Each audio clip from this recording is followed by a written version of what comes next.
series entitled Staying in Love. And if you were here the last couple of weeks, then we started with this first question, and let me back it up here. Is it possible for two people to stay in love forever? Is it possible for two people to fall in love and, as they say, live happily ever after? And the answer to that question is yes. Yes, it is. And we've talked about the first week when we make love a verb. When love is not just a noun, it's just not something that, okay, we have love, but it's something we do. Jesus said it's not a command that he said when you love one another, it's something that you actually do, is loving other people. And the second thing we talked about was mutual submission, which is to approach our relationships the same way Christ approaches his relationship with us, and mutually submitting to one another. And then last week we talked about this, is to act as if your partner is actually of greater value than you, putting the other person first. Jesus was our example, who said that though he was God in the flesh, that he didn't use that or leverage that for his advantage, but he became nothing, became a servant in order for us to have a relationship with him. So this is what we're talking about today, and before you tune me out and you say, well, I'm not married, or I've been married, done that, not marrying again, or I'm too young to marry, or whatever, let me just tell you, these are relationship principles. This isn't just a marriage thing, but these are principles that work in every relationship of our lives. And we talked about at the very beginning, falling in love is easy, okay? That's all you got to do to fall in love is have a pulse. But if you're going to stay in love, you got to have a plan. And that's what we've been dealing with, or that's what we've been talking about. And you maybe hear more and say, well, it's not that simple. And you're right. So today we're going to illustrate why romantic love is so difficult in our lives. It'd be a whole lot easier if we came into relationships with good stuff in our heart. If our hearts were full of good things. If our previous relationships, if they had made nothing but good deposits and positive deposits in our lives, and we were emotionally healthy, and there was no anger or no bitterness or no oversensitivity in our lives. I mean, everything was good. Our heart was full of good things. If our heart was full of good things and our spouse's heart was full of good things, then everything would be great, and we put each other first, and we would live happily ever after. But we're not full of good things. How many know we're full of something, but it's not really good things sometimes, huh? We'll just leave that one. We come into romantic relationships, or any relationship, we come into it with a past, don't we? And we call that past, usually we refer to that as baggage. We've got some baggage. We get dinged up, don't we? We've been dinged up. Dad was a hard man, and Dad wasn't always available, and Mom, of course, she had her issues, and my sibling got all the attention, and I didn't get any, and there was some addiction in our family, or there was some abuse in our family, or maybe there was a nasty divorce or an affair, or whatever it was. We come into our relationships kind of dinged up and beat up, and the point is that we come into our relationships, our heart is not always in good shape. And this will explain why two people who swear they love each other more than anyone on this planet wind up hating each other more than anyone on this planet. And it also explains why we see people split up. And to help me illustrate this today, I want to introduce you to a couple of people I brought with me this morning. And this is Mr. Mugg, and this is Mrs. Mugg. Don't they look great? You see, these two, they met each other in college. And Mr. Mugg, he had a degree and he had a future. I mean, he had a plan, he was working the plan, he had it going on. And then there was Mrs. Mugg, and she's hot, isn't she? I mean, she had the look, she had everything, she was popular, and the two, they hit it off well, and they did everything that they could do to impress one another and to make an impression on each other, and they did everything they could possibly do. Well, eventually, Mr. and Mrs. Mugg, they got married.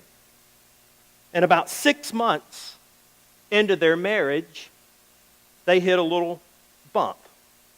They had a little conflict. And stuff spilled, and he said, "Whoa, I didn't know you had that in you." And she said, "Well, you make me so angry, that's why it came out of me. And you've got stuff going on too. I didn't know about this." So they squabble a little bit, and they settle and they move on. And about 6 or 8 more months into the marriage, they have another episode. And more stuff spills. And suddenly they realize, hey, there's something in you I didn't know was there. And these problems begin to surface. And Mr. Mugg, he thinks the reason the beads are coming out of him is because of the conflict, and Miss Mugg keeps bumping him. And that's what's causing me to be this way, or to have these things come out of me. And she thinks the same thing. Well, these things are coming out of me because you keep bumping into me, and you're causing these things to show up in my life. The reason the beads keep coming out of Mr. Mugg is because they were already in him to begin with.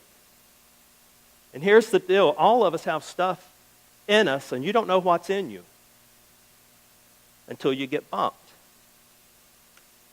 What's in there was already there when you met. She bumped my mug. Well, you bumped my bug. You mug bumper. I don't like you anymore. I'm going to go find me another mug.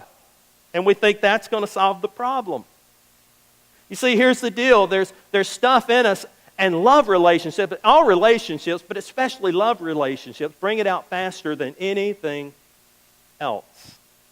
It may be good, may not be so good, but until you're bumped, you don't know really what's in there. And we'll blame the other person for it. We'll blame them. Blame the person that bumped us. We always do, don't we? We always blame the person that we love the most for what comes out of us. So what do we do? What do we do about this? The answer is pretty simple, but most of us, we don't do it. And this is the answer right here, is pay attention to what's going on inside and own it. Pay attention to what's going on inside of us and own it. And this brings us to our verse this morning I want to look at. And it's found in Proverbs chapter 4 and verse 23. Proverbs was written by a man named Solomon. Solomon was the wisest man, hands down, who ever lived. The scripture talks about he was the wisest guy. He could ask God for anything he wanted. God loved him so much. He said, you just tell me what you want, and I'll give you anything you want. And you know what he asked for? He didn't ask for cars and houses and cash and fame and all this kind of stuff. He said, I just want wisdom. And God graced him with amazing wisdom. And he was the wisest man who ever lived. He wrote several books in the Bible. So when he speaks, I mean, we ought to pay attention. This is the wisest guy in the world. I think of the farmer's commercial that says, you know, we know a thing or two because we've seen a thing or two. Well, this was Solomon. I mean, he knew everything. He tried everything. So when the wisest man in the world speaks, we listen. And this is what he says in Proverbs 4:23. He says, above all else, and we just stop right there. If the wisest man in the world says, okay, this is the most important thing, this is above everything else. I've said a lot of stuff, there's a lot of important things, but this one right here is the most important. This is the top of the list. If the wisest man says that, we ought to really pay attention to what comes out of his mouth next. And he says, guard your heart. Guard your heart. Pay attention to what's inside of you.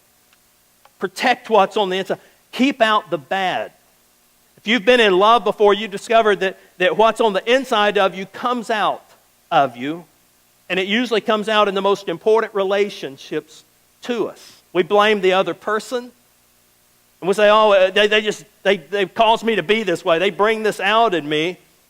And then we discover when we leave that relationship and go to a next one, we go, well, the same stuff is happening, and they bring out the worst in me, and 3 and 4 relationships down the road, the same thing is still happening, and we go, well, it must be the man, or it must be the woman, or women that I'm marrying, and they're bringing out the best or the worst in me.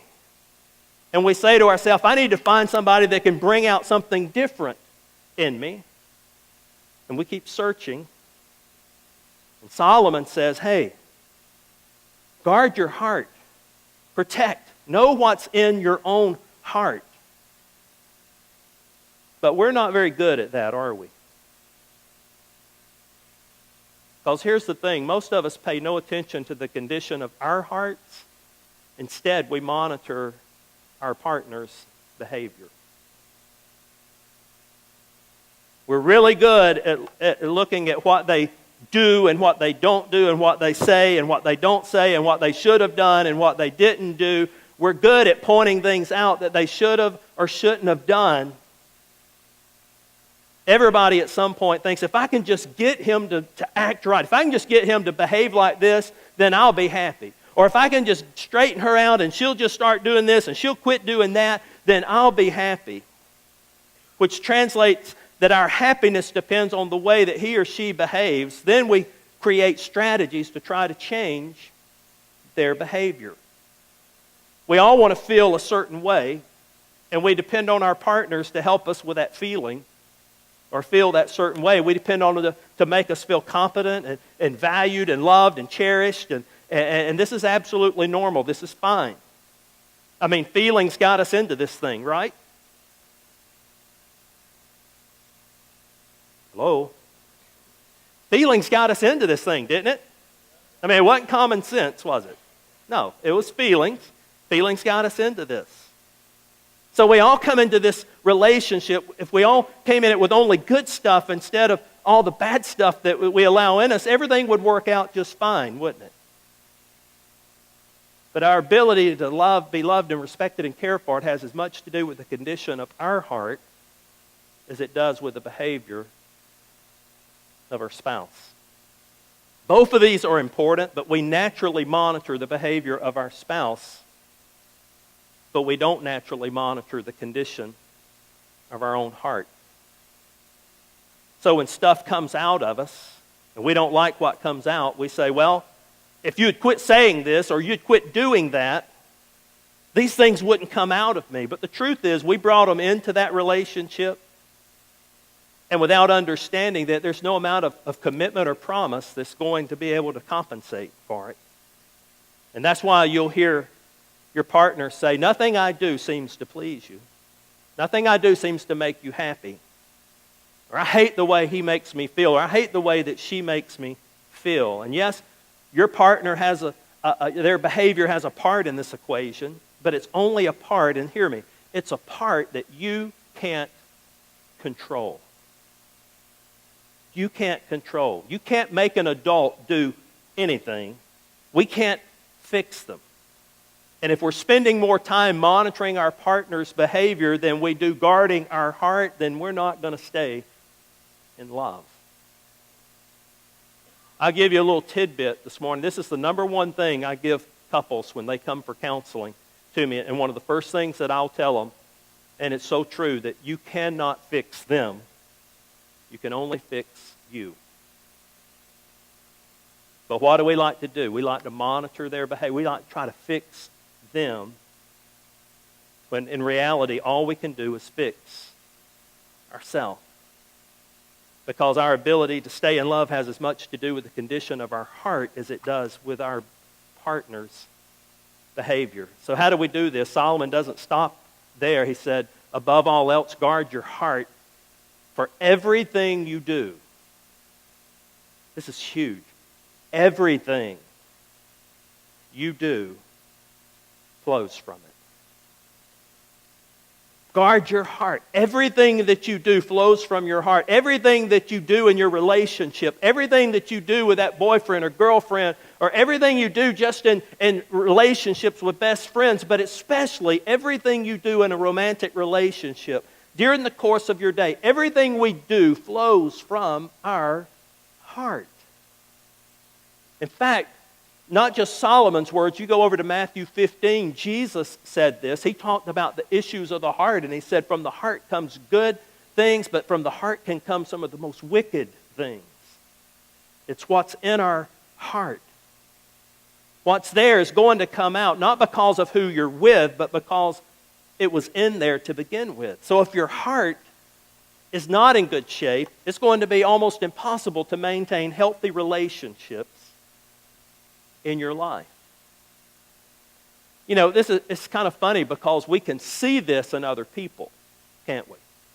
We can see it it's so easy to see it in other people. You have that girlfriend, and she comes to you and she says, my husband, he's just, and I just tell you, he acts, and he said this, and he does this, and we're just sitting there going, yeah, and we put our, yeah, you're, yeah, and they leave, and she goes to her husband, and she said, I'm going to tell you what, she's got issues.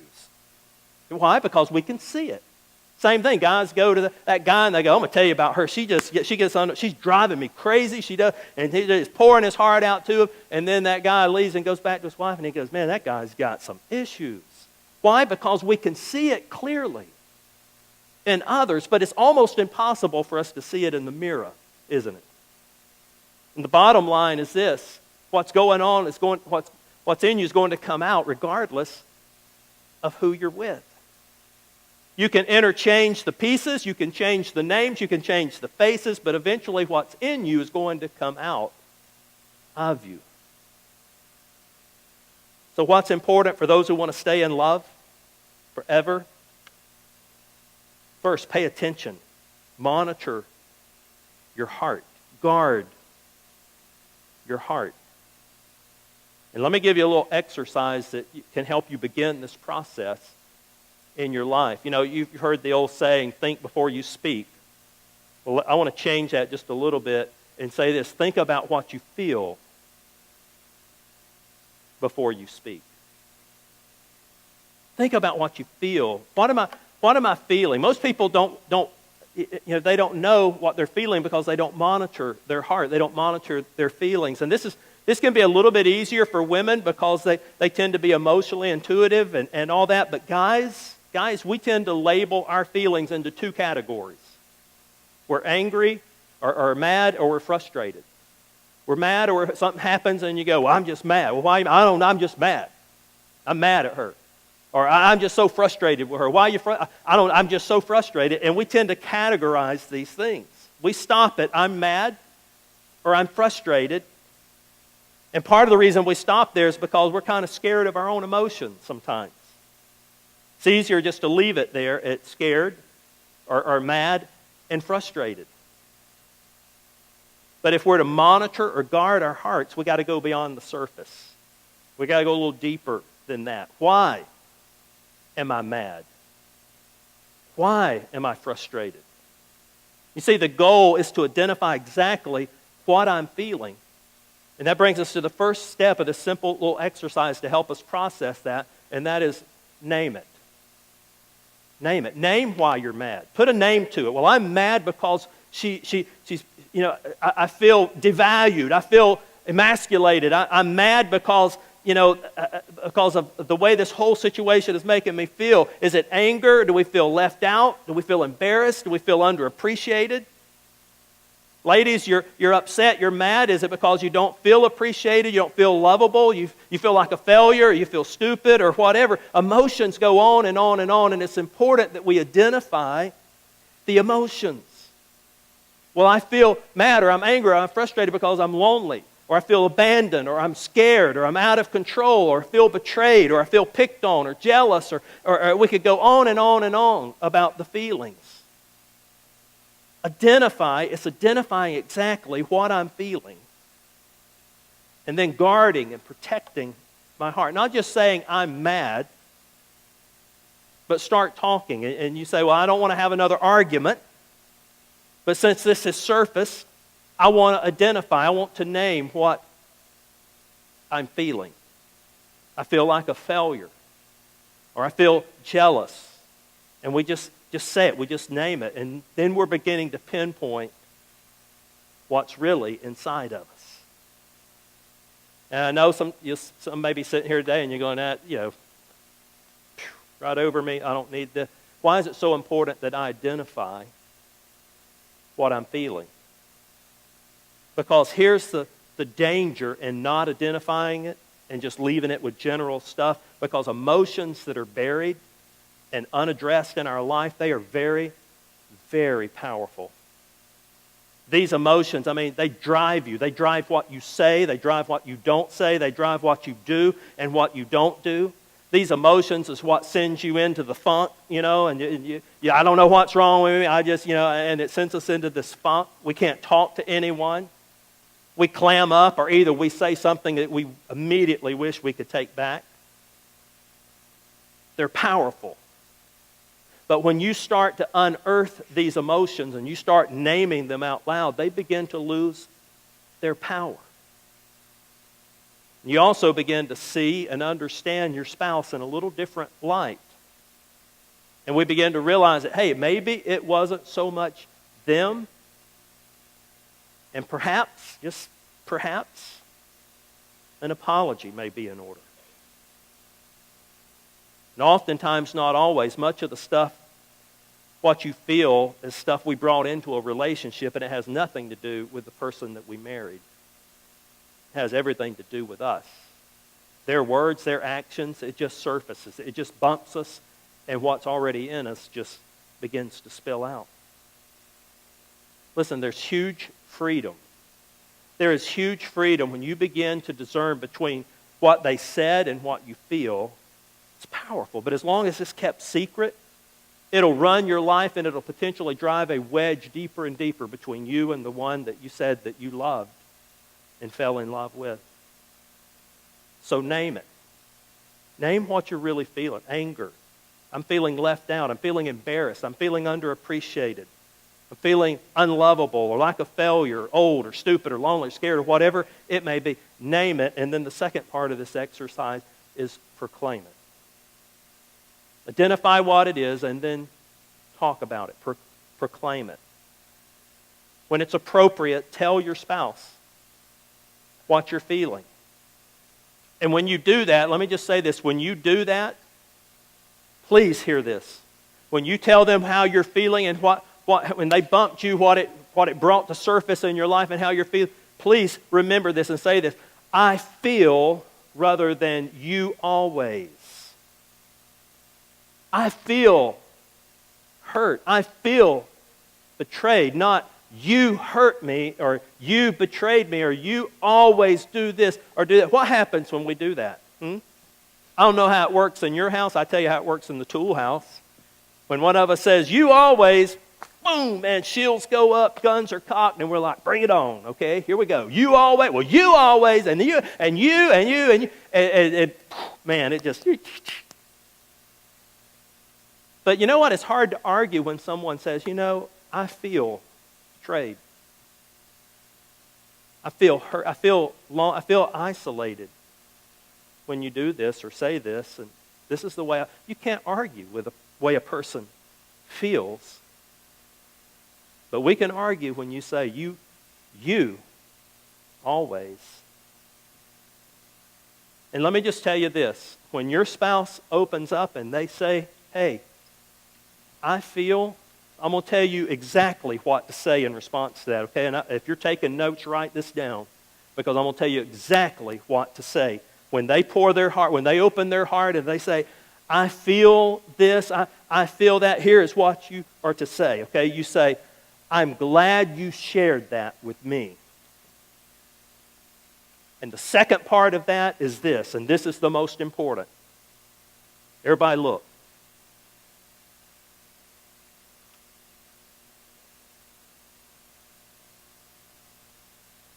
Close your mouth. Close your mouth. That's the hardest part, isn't it? I'm feeling, and they pour it out, and then we go, I'm so glad you shared that with me, but you shouldn't feel that way, or I'm sorry you feel that way. No. Don't say anything. Just listen, pause, and process that. You see, this is a mirror for you. When healthy people discover that something that they do or something they say, when it elicits a negative emotion or it causes hurt or pain in their partner, when they discover that, you know what healthy people do? They quit doing it. They stop. They don't say, well, you just have to deal with it, or you should grow up, or you need to mature, or I'm sorry, that you think I hurt you, or you feel that way. We stop. We stop doing it. Healthy people don't do and say things intentionally to hurt their partners. And when they discover something that they do, they stop it. So if we're to stay in love, rather than monitoring the behavior of our partner, let's go to Solomon's words and let's monitor our hearts. Let's monitor what's in our heart.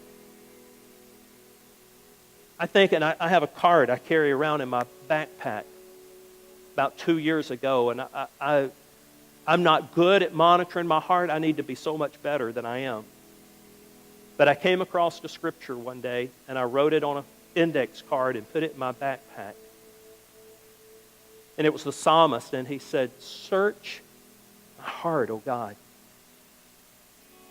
and know everything that is in me, and put a finger," oh wow, "put a finger on what grieves you, in order that I may have a clean heart." Wouldn't that be great if we prayed that every day? God, search my heart. Because there's stuff in there, God. I got a cup full. And there's stuff in there, and some of the stuff I don't even know that's in there until I get bumped, or somebody rubs me wrong, or somebody says the wrong thing, or they do the wrong thing. And I don't know what's in there sometimes, God. So, God, search my heart. And put a finger on anything in there that's not pleasing to you. And then cleanse my heart. So my challenge to you this morning is this: would you start paying attention to the stuff that's on the inside of you? Stuff that gets stirred up when he says this or she does that. Pay attention to that. Would you pay attention to what's on the inside of you, and would you feel and think before you say or act? And by God's grace, say, "God, I want to know exactly what's in me. I'm going to name it. Because I want to honor you. Not just with my life, but in my marriage, in my relationships." I'm going to pray, and they're going to lead us in a